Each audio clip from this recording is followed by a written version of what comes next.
Yan. At pag naluto na yung pechay, pwede na siyang kainin. Luto na yung niluluto natin. Okay? Cut. Okay.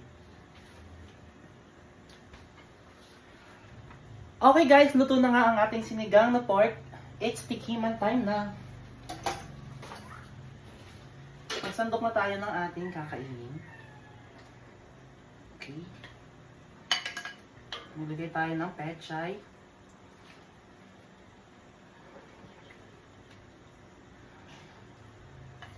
Yan.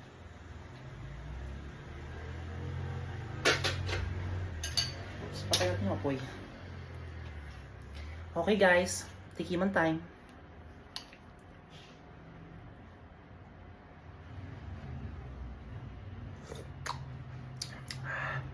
Sarap. Sakto yung luto ngayon guys. Hindi siya masyadong maalat, hindi siya masyadong matabang. Sakto lang. Yung asim din sakto lang. Pero mas gusto ko sana yung sobrang asim pa. Pero okay na to. Okay, malambot din yung baboy